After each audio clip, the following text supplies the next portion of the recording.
చాలా మంది రకరకాల బోన్ సమస్యలతో బాధపడతా ఉంటారు. కొంతమంది అంటే చెయ్యి విరిగిందని, కొంతమంది బోన్ ఫ్రాక్చర్ అయిందని, కొంతమంది మెడ నొప్పని, మెడలు పట్టుకున్నాయని, చేయి పట్టుకుందని, కాలు పట్టుకుందని రకరకాల సమస్యలతో బాధపడుతూ ఉంటారు. వాటికి చాలా మందికి ట్రీట్మెంట్ ఎట్లా తీసుకోవాలో తెలుస్తది. కొంతమందికి తెలీదు. సో, తెలియని వాళ్ళు ఎట్లా అప్రోచ్ అవ్వాలి?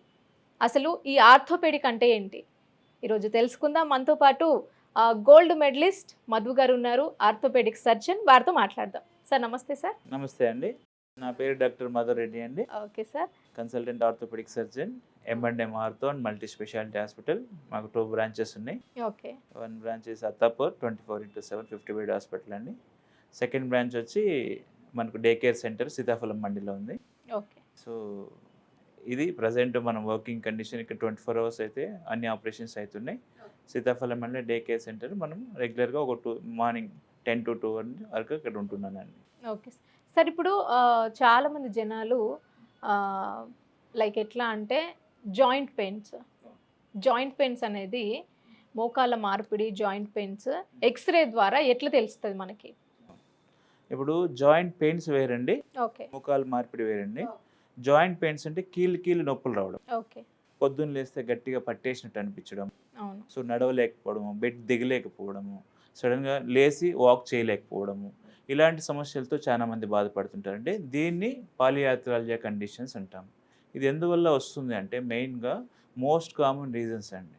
సో కొంతమంది థైరాయిడ్ ఉన్నా కానీ మస్కులోస్కెలిటల్ ప్రాబ్లమ్స్ ఎక్కువ ఉంటాయి. కొంతమందికి రుమటాయిడ్ ఆర్థరైటిస్ అంటాం, ఆటోఇమ్యూన్ డిసీజెస్.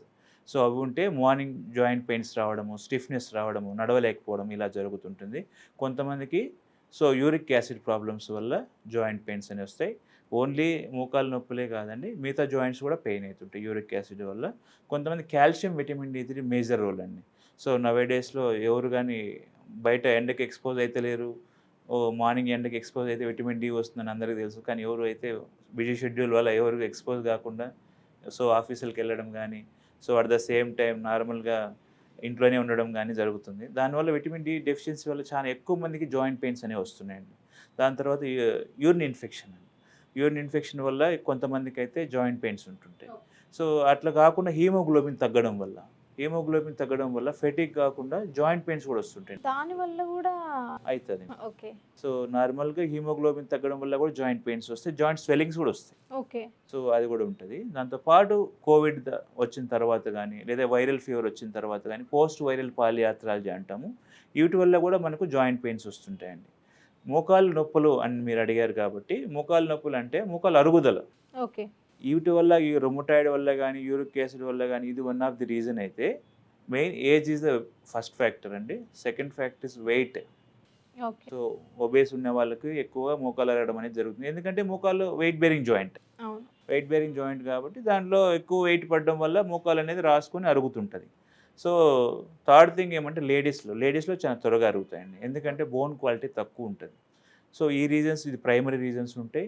సెకండ్ రీజన్స్ దెబ్బ తగలడం వల్ల కానీ, ఏదైనా ఫ్రాక్చర్స్ అవ్వడం కానీ, లేదంటే ఎన్ని ఇంజురీస్ అవ్వడం కానీ, స్పోర్ట్స్ ఇంజురీస్ అవ్వడం వల్ల కానీ, ఇంకా వేరే రీజన్స్ వల్ల ఈ చెప్పినట్టుకున్నట్టు మనం ముందు ఈ థైరాయిడ్, రొమటాయిడ్ వీటి వల్ల కానీ ఈ జాయింట్స్ అనేది మోకాలు అనేది త్వరగా అరుగుతుంటుందండి.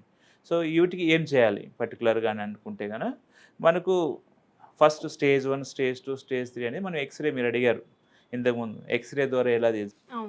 మనం ఎక్స్రే తీసుకుంటే ఎక్స్రే కూడా స్టాండింగ్లో తీసుకోండి. నీ జాయింట్ స్టాండింగ్లో తీసుకున్నప్పుడు దాంట్లో ఎంత స్పేస్ అనేది రెడ్యూస్ అయింది. ఇప్పుడు జాయింట్లో స్పేస్ ఉంటుంది, ఫ్రీగా మూవ్ కావాలంటే మనకు స్పేస్ ఉంటుంది అన్నట్టు. ఓకే. ఆ స్పేస్ రెడ్యూస్ అయితే మనకు బోన్ టచ్ అవ్వడం వల్ల మనకు పెయిన్ అనేది జనరేట్ అవుతుంది. ఓకే. సో అది మనకి ఎంత స్పేస్ తగ్గింది, దాంతోపాటు ఏమన్నా ఎక్స్ట్రా ఆస్టియోఫైట్స్ యాడ్ అయినాయా లేదా, ఇట్లా మనం 4 స్టేజెస్గా డివైడ్ చేస్తాం. స్టేజ్ 1, స్టేజ్ 2, స్టేజ్ 3, స్టేజ్ 4 లాగా ఉంటుందండి. సో స్టేజ్ 1, స్టేజ్ 2 అనేది మనకు ఎర్లీ స్టేజ్లో గుర్తించడం వల్ల మంచి రిజల్ట్స్ అనేవి ఉంటాయండి. స్టేజ్ 4లో వచ్చినప్పుడు అయితే మనం ఖచ్చితంగా నీ రీప్లేస్మెంట్ అనేది అఫోర్డ్ చేస్తాం. ఓకే. ఒకసారి ఇప్పుడు మెటల్ ఇంప్లాంటేషన్ ఎన్ని రకాలు ఉంటుంది, దానికి తీసుకోవాల్సిన జాగ్రత్తలు ఏంటి?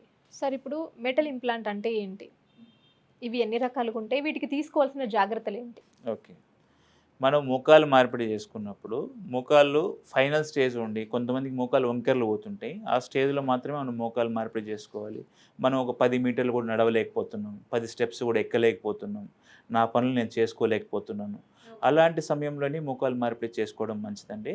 ఏ మెటల్‌కైనా కూడా లైఫ్ స్పాన్ ఉంటదండి. సో, అందరూ చెప్పినట్టు ఇది లైఫ్ లాంగ్ వస్తది. అదంతా రాంగ్ అండి. సో, అది తప్పు.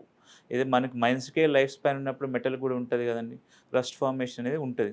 ఎందువల్ల దానికి కోటెడ్ బయోఫిల్మ్ ఉండడం వల్ల అది రస్ట్ ఫార్మేషన్ కాదు.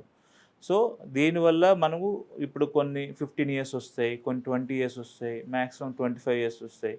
మాక్సిమం 30 ఇయర్స్ వరకు వచ్చే ఇంప్లాంట్స్ అయితే ప్రెజెంట్ అవైలబిలిటీస్ ఉన్నాయండి. ఓకే. సో, దీంట్లో కూడా కోబాల్ట్ క్రోమ్ అని, ఆక్సినియం అని, గోల్డ్ అని ఇట్లా రకరకాల మెటల్స్ అయితే ఉన్నాయి, మనకు అవైలబిలిటీ ఉన్నాయి.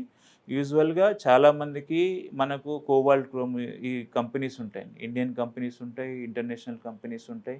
సో, మనం యూజువల్‌గా ఇంటర్నేషనల్ కంపెనీసే ప్రిఫర్ చేస్తాము.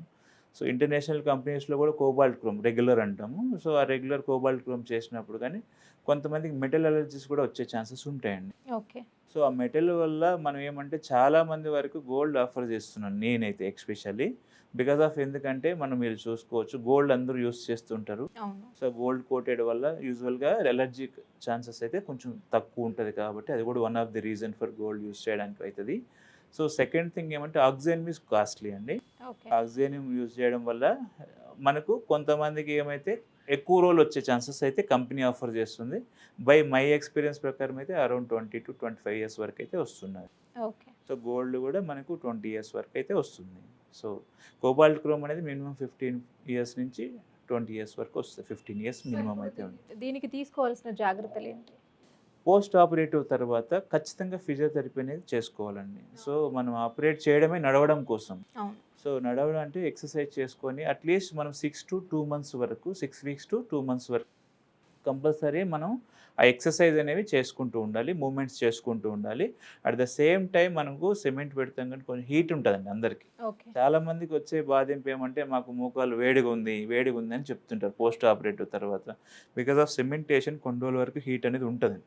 అప్పుడు మనం ఐస్ ప్యాక్స్ అన్ని పెట్టుకుంటూ ఉండాలి రెగ్యులర్‌గా. చాలామంది భయపడే విషయం ఇంకోటి ఏమంటే పోస్ట్ ఆపరేటివ్ తర్వాత ఫిజియోథెరపీలో మాకు పెయిన్ ఎక్కువ వస్తుంది.